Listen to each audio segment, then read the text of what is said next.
Hi, I'm Gabriel, and in the summer of 2019 I took part of an experience that changed my life forever. I did a pilgrimage called Camino de Santiago and walked over 800 kilometers. To be honest, I didn't really know what to expect, and that's probably why I got so much out of it. And so I decided to dedicate this video to the walk and to just show you my own viewpoint and maybe convince you to do one. But for that, let's go from the start.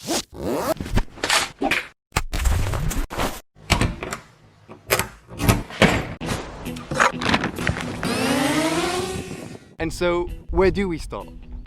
Well, it's quite simple. Walking.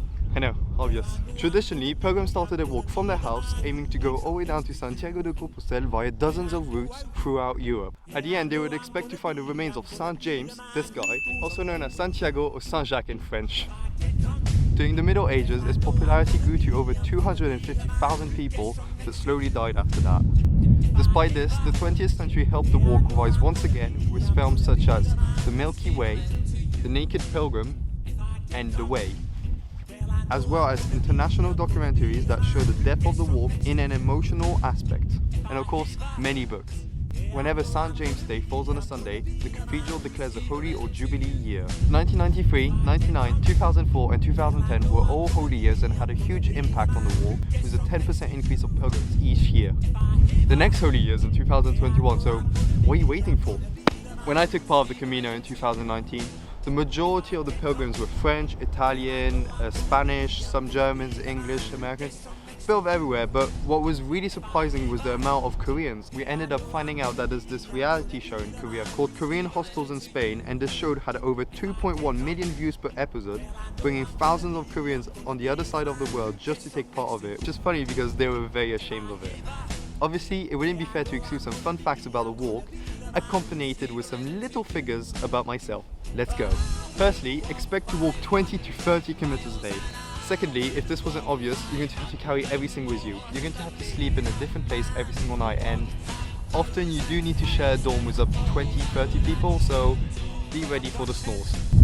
And finally, to show that you're a true pilgrim, you must wear your scallop shell at all times. Following that, here are the figures that I was able to document throughout my walk, and it just outlines how intense it can become. So in total, I walked 28 days with an average of 7.5 hours per day. I walked over 800 kilometers with an average of 28.5 kilometers a day. The total steps recorded was 1,210,000 steps, burning over 3,000 calories a day. I lost over 11 kilograms, and the hardest day was 45 kilometers, which in retrospect is a walk in a park.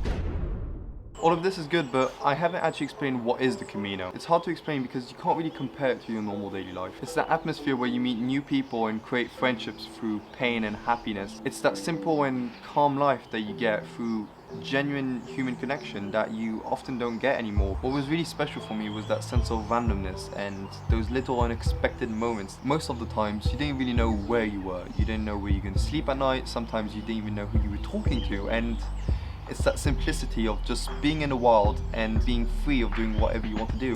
What I've learned the most out of it was self-reflection, because at that time I was 16 and I knew I was going to have endless hours in front of me, so I took that time to learn more about myself and people around me, and that's one of the biggest reasons why I would do it again in my life, because it's that lifestyle of just living in a moment. Walking and being in pain doesn't really matter, because it's not about that. It's not about actually walking, it's about being there. Wesley Chan is one of many that I met on the Camino, and we ended up becoming great friends. He was kind enough to share his own experience for you guys and to show what he got out of it.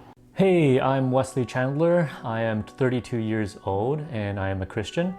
I work in the movie industry on several movies such as Blade Runner 2049, X-Men Dark Phoenix for some of my latest one. So I have done a couple pilgrimages. I would say that the World Race program that I was a part of, which was an 11th month missions trip around the world, was very much a pilgrim's journey. And the reason why I say that was we didn't have an exact location to come to from the traditional sense of a pilgrimage where you're actually walking to a holy city or holy place. But in this case, it was a journey to seek God further and to grow my faith. The Camino de Santiago is definitely something special. Really is a place where people come from all walks of faiths and all different goals in mind. And As you might have heard, Gabriel went with his family as the time to bond as well as to do this as a physical exercise. And others go there just to seek a change of pace in their environment so that they can think and figure out what they want to do with life. I think when people do go on these pilgrimages, they find something that they never thought they would have found. Our expectations on the Camino de Santiago was a lot of quiet time to talk with God and to walk and allow our minds to have space to think. I gotta say, we actually had a lot of opportunity for that, but we didn't expect this other side where we got to meet such amazing people from all around the world and to hear their stories and to listen to what they're walking through. I also thought we weren't able to do it because we were looking at the amount of kilometers we had to walk. It was anywhere between 16 kilometers to 42 kilometers, which is a length of a marathon. The routine of waking up at 5 a.m. every morning and then walking and then making meals together, I don't think we expected how much fun it was to spend time with people that we just met. And to be able to do that like day in, day out, it was quite an adventure. So definitely, if you have some time or make some time, I would really recommend going on the Camino de Santiago. It is an incredible trip. Moving on from that, its original idea still stays the same, and it's to undertake a spiritual journey for your own purpose. Pilgrims are in a search of a meaning, and it's not a competition. It's about finding yourself and to see what you're capable of. A lot of people I met on the walk were doing it to find themselves and to just experience something different. It could be after a hard time in life, such as depression, a crisis, a breakup, or simply just to figure out what you want to do in the future. And for example, take my sister. Hi, I'm Nina. I'm 21 years old and I'm currently a student. I also did a Camino de Santiago 2 years ago, and when I did this Camino de Santiago, I was in a bit of a difficult period of my life. Studies weren't going too well, my personal life was also a bit messy, I didn't really know what I wanted to do with my life, and I had lots of questions. And I really thought that throughout this walk, the fact that I'd have days to reflect on myself, on my past, and what I would want to do in my future, I would have this sort of like illumination of, okay, you were destined to do this job. However, I didn't exactly get that. As the days passed, I met more and more different people from different backgrounds, different age groups, with different life stories.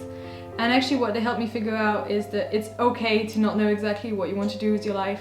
It's okay to not have a clear past, that things will figure out, and that if you just stay positive and you continue going, as you do on the Camino de Santiago, things will just fall into place. You'll maybe, a bit like on the Camino, you meet people you wouldn't expect, you end up having detours and changing your way. It's the same thing in life, and so that's really my big revelation, is that rather than trying to focus on finding something my way, I actually learned to take a step back and actually just let life be and see what will happen and just enjoy each moment and just stay positive.